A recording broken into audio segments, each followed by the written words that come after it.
गोरा सिंह, हुक्म को ढूंढ रहे हो? आंधी उड़ा के ले गई दिल्ली, देश निकाला हो गया उनका। तो तू है जिसने अलाउद्दीन को चित्तौड़ का रास्ता दिखाया।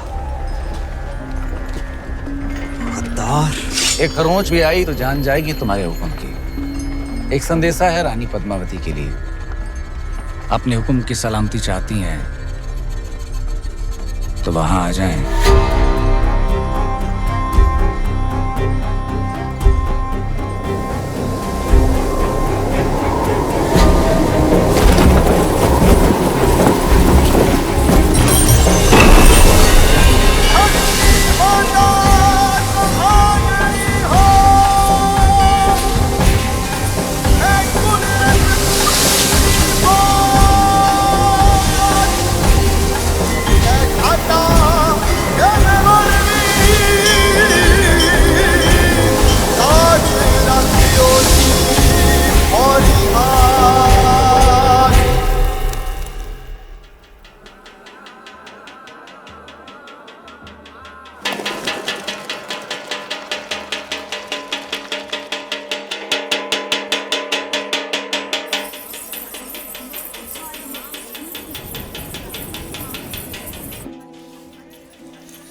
रानी सा, बड़ी रानी सा, सब जनानियों ने ये क्या दर्पण पे ये मिट्टी क्यों लगा रही हैं?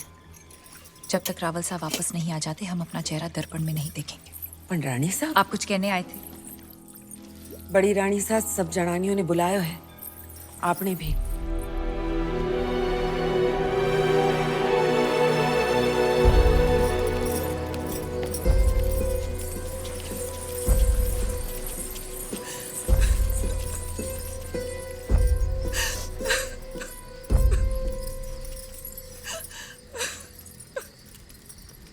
आपने हमें बुलाया?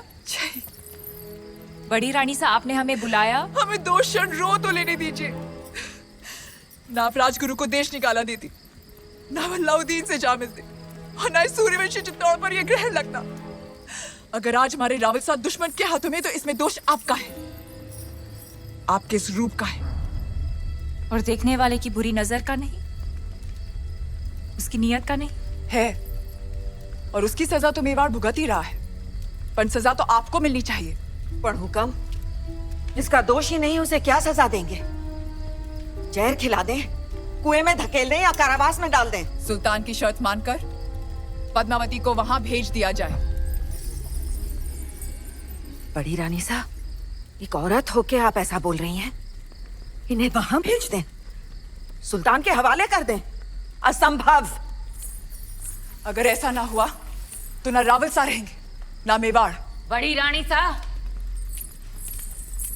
जो ऐसो बुरो बखत आ भी गयो तो चित्तौड़ की एक एक औरत अपने आत्मसम्मान के लिए कूद जावेगी आग में, जौहर करेगी। पर अपनी छोटी रानी ने घर के बाहर पग भी न धरने देती। हम आप लोगों को अपना दुख कैसे समझाएं?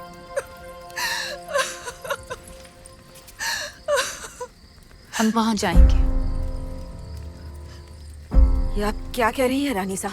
असुरों का विनाश करने देवी को भी गढ़ से उतरना पड़ा था। हम क्या, हम बस इंसान हैं, हम तो सिर्फ चित्तौड़ की चौखट पार करेंगे। और आप शायद भूल गए रानी सा कि राजपूती कंगन में उतनी ही ताकत है जितनी राजपूती तलवार में।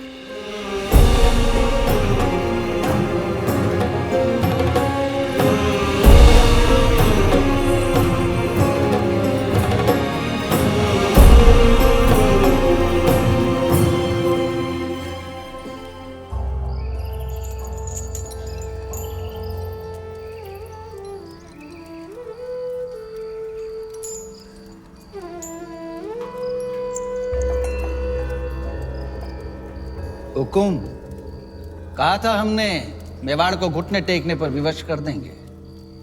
आपका दुख समझते हैं हम, इसीलिए तो बांसुरी बजा रहे थे। राग यमन, कहिए दुख कुछ कम हुआ आपका? कैसे होगा?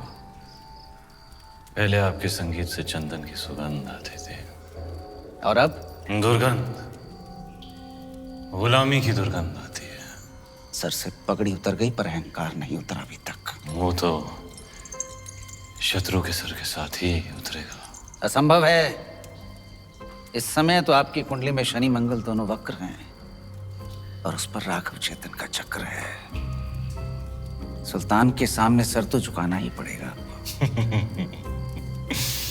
बजाइए यमन।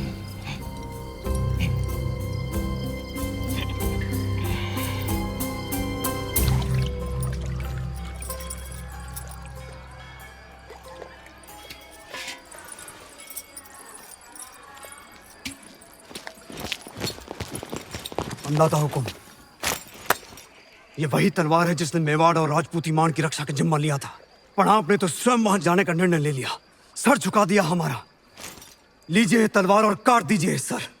रावलसा को वापस लाने का यही एक रास्ता है। क्या हम सब में इतनी ताकत नहीं कि अपने हुक्म को वापस ला सके? या फिर आपको हमारी तलवार पे भरोसा नहीं रहा? भरोसा है, पर हर युद्ध केवल तलवार से नहीं जीता जाता। इस बार युद्ध नीति से जीतना होगा। हमारी तलवार। भेज दीजिए संदेशा सुल्तान को। हम आपकी बात से सहमत नहीं। एक भाई होने के नाते। ये बिनती एक बहन की नहीं, आदेश है मेवाड़ की रानी का।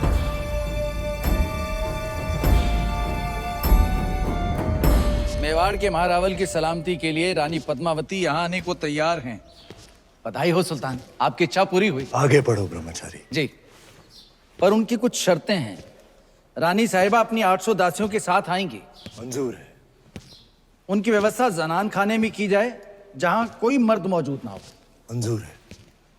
आते ही वो रावल जी से मिलेंगी। उनकी रिहाई के बाद ही वो सुल्तान से मुलाकात करेंगी। मंजूर है। और आखिरी शर्त, पर ये तो संभव ही नहीं है सुल्तान। क्या चाहती हैं रानी पद्मावती? लिखा है जब तक राघव चेतन का सर चित्तौड़ नहीं पहुंचता पालकियां नहीं निकलेंगी। मंजूर है। ये तो अन्याय है सुल्तान। मत भूलिए मेरी वजह से आप रानी पद्मावती को हासिल करने जा रहे हैं।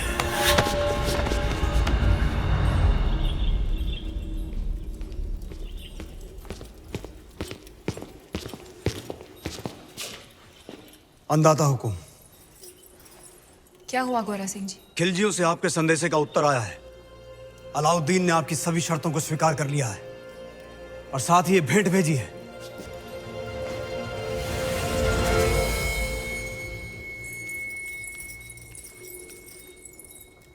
क्षमा करें रानी साहब, आपकी समझ पर संदेह किया हमने। आपने तो चित्तौड़ में बैठे बैठे वहां पर हमारे एक शत्रु को मार गिराया। और अब सुल्तान की बारी। पर आपके साथ के बिना ये संभव नहीं। सौगंध है एक लिंग जी की, अब से गोरा, बादल और मेवाड़ के हर राजपूत की तलवार आप रे आदेश पर चलेगी। तो पालकियां तैयार कीजिए, हम कल ही जाएंगे। हुक्म। बहुत दिनों से रावलसा का चेहरा नहीं देखा।